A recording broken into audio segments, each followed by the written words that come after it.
नमस्कार, मैं चंदन जिला झाबुआ से। नवीन शिक्षा नीति लागू होने के बाद से ही भारत सरकार शिक्षा मंत्रालय एवं राज्य शिक्षा केंद्र मध्य प्रदेश के द्वारा कई प्रयास किए जा रहे हैं जिससे हमारे निपुण का लक्ष्य पूर्ण हो सके। और इसी कड़ी में एफएलएन आकलन के अंतर्गत 14 एवं 15 अक्टूबर 2022 को प्रदेश के समस्त विकास खंड में 10-10 शालाओं का एक आकलन एनसीईआरटी के टूल्स के माध्यम से किया गया और मुख्य रूप से यह कक्षा 2 के बच्चों पर किया गया और उन बच्चों पर किए गए उस टूल के सर्वे का असर के माध्यम से एक रिपोर्ट साझा की गई। इस रिपोर्ट को बहुत अच्छे बेहतर ढंग से समझने के लिए राज्य में एक कार्यशाला आयोजित की गई। उस कार्यशाला में हमारे विकासखंड के समस्त अधिकारी एवं जिले के अधिकारी उपस्थित रहे।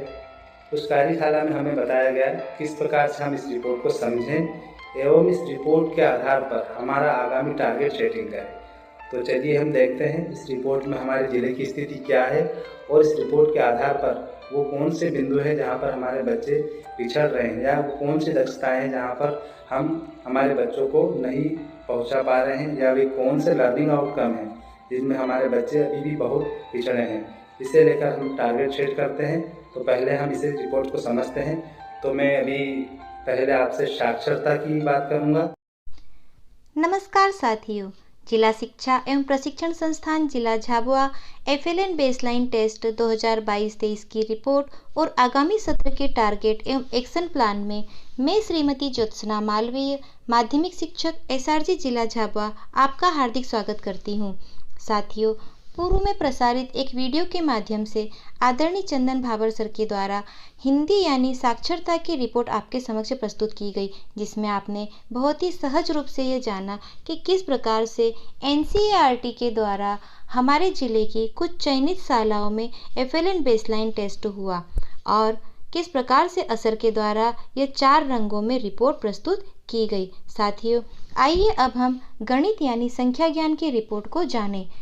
तो हमारे ज़िले के सभी 6 विकास खंड से चयनित शालाओं के 298 बच्चों पर एक टेस्ट किया गया और इस टेस्ट में जिस टूल यानी जिस प्रश्न पत्र का उपयोग किया गया था, इस प्रश्न पत्र में कुल 14 कौशलों और दक्षताओं से आधारित प्रश्नों का समावेश किया गया था। वे दक्षताएं थी टास्क 1 संख्या पहचान, टास्क 1B संख्या पहचान समयबंध, टास्क 2 संख्या तुलना, पैटर्न आधारित प्रश्न, संख्या संक्रियाएं, जोड़ना घटाना, शाब्दिक प्रश्न, मुद्रा आधारित प्रश्न, आकार और स्थानिक समझ, आकार की पहचान, स्थानिक समझ, मापन, समय, लंबाई, भार और डेटा हैंडलिंग इत्यादि कौशलों का समावेश करते हुए प्रश्न पत्र का निर्माण किया गया और एक साधारण सा टेस्ट हमारे बच्चों का लिया गया, जिसमें कि हमारे पास यह रिपोर्ट इस प्रकार से प्रस्तुत है।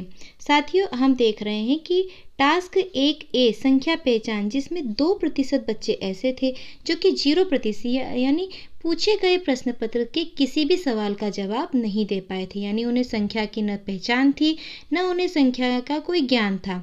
साथ ही साथ हम देख रहे हैं कि पीले रंग में 17% बच्चे ऐसे थे जो कि 50% से कम प्रश्नों के सही जवाब दे पाए थे।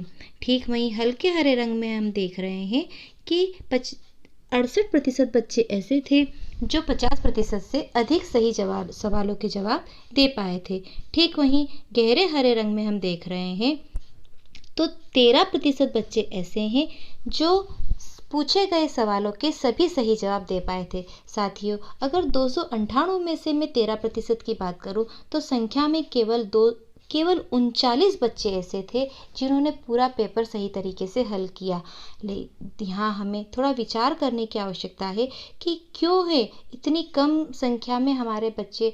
अगर एक अनुमान लगाएं तो हमारे पास कक्षा 2 के लगभग 3000 बच्चे होंगे और अगर 3000 बच्चों का टेस्ट लिया जाता है तो 3000 बच्चों में अगर हम 2% रेड जोन में जो बच्चे हैं तो 2% अगर 298 की मैं बात करूं तो संख्या में 6 है, लेकिन 3000 बच्चों का अगर टेस्ट होता है तो 3000 में से 600 बच्चे ऐसे निकल जाएंगे जिन्हें संख्याओं का ज्ञान, संख्याओं की पहचान नहीं है, जो कि हमारे लिए बहुत ही विचारणीय मुद्दा है।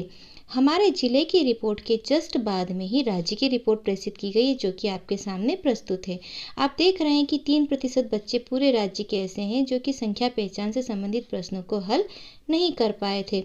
वहीं हम देखें गहरे हरे रंग में देखें तो 20% ऐसे बच्चे थे जो कि सभी सवालों के सभी सवालों के सही जवाब दे पाए थे, जो कि हमारे जिले के प्रतिशत से अधिक है। यहाँ भी हमें इस पर विचार करना है। तो इसी प्रकार से सभी टास्क का यहाँ हमारे सामने रिपोर्ट प्रस्तुत किया हुआ है।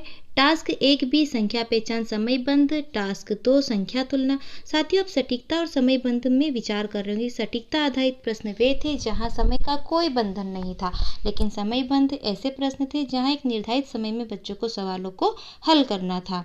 ठीक है, चलिए आगे देखते हैं। आकार और पैटर्न संबंधित प्रश्न। टास्क 4 में जोड़ना सटीकता, टास्क 4B जोड़ना समयबंध, टास्क 5A घटाना,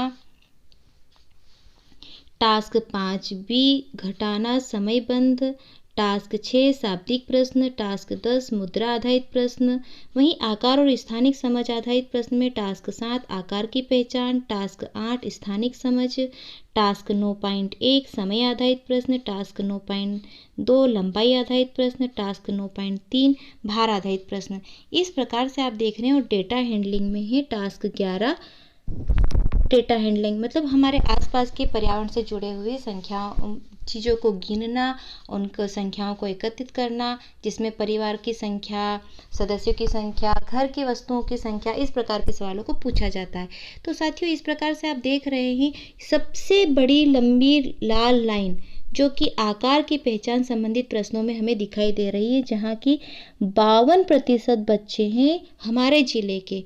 52% बच्चे ऐसे हैं जो कि इस प्रकार के सवालों को हल नहीं कर पाए, जो कि एक बहुत बड़ी संख्या है। साथियों, हम इस रिपोर्ट को और अधिक गंभीरता से जानने के लिए हम इसे और अधिक समझें और देखें कि जो सबसे अधिक संख्या है आकार की पहचान 2D और 3D आकृति वाले सवालों को हमारे बच्चे हल नहीं कर पाए, तो यहाँ कहाँ हमारे वो कमज़ोर पॉइंट है, कौन सी ऐसी गतिविधियाँ हैं, कौन से ऐसे छोटे छोटे पठन पाठन की गतिविधियाँ हैं जिनको हम अपने अध्यापन में शामिल नहीं कर पा रहे हैं। तो हमें हमारी समझ बनानी है और हम सभी एक दूसरे के सहयोग से इस टास्क में हम हमारे बच्चों को गहरे हरे रंग में, हल्के हरे रंग में लेकर के आने का प्रयास जरूर करेंगे। साथियों, इन 14 टास्क आधारित हमारे जिले को एक बहुत बड़ा आंकड़ा प्राप्त होता है, जहां अगर मैं गत वर्ष का आंकड़ा देखूं कक्षा 2 का, अभी तो केवल 298 बच्चों पर एक छोटा सा टेस्ट हुआ था।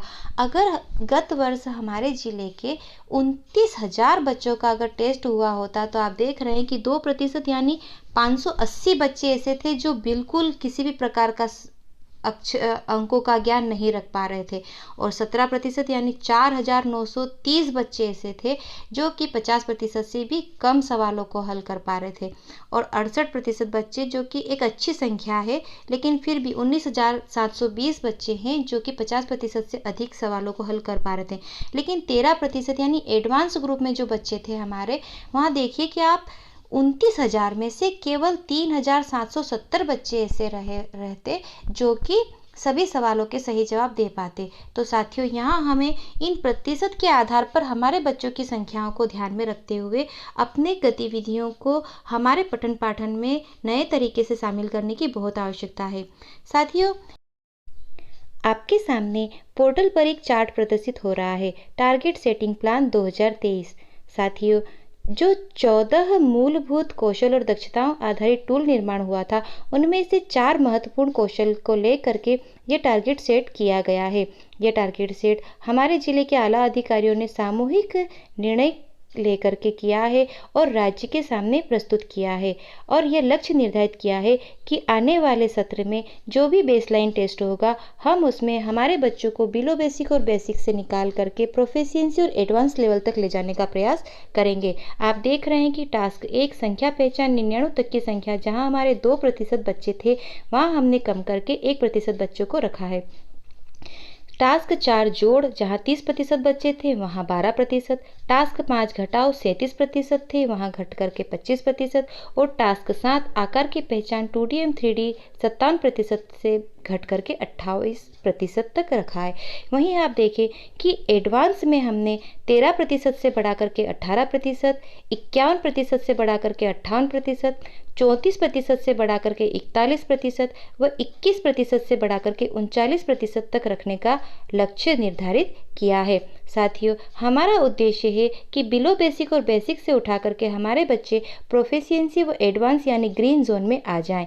तो हम सभी सामूहिक प्रयास करें, सतत संपर्क करते रहें और हमारे आधारभूत संख्या ज्ञान और सभी कौशल और दक्षताओं में हमारे बच्चों को निपुण करने के लिए सभी FLN की महत्वपूर्ण गतिविधियों को अपने पठन पाठन में शामिल करें और सर्वोच्च प्राथमिकता देते हुए सभी गतिविधियों को अनिवार्य रूप से जरूर करवाएं, ताकि हमारे बच्चे बुनियादी स्तर पर अंकों का ज्ञान समझ पाए, सीख पाए और उन्हें अपने व्यवहारिक जीवन में उनको जोड़ पाएं।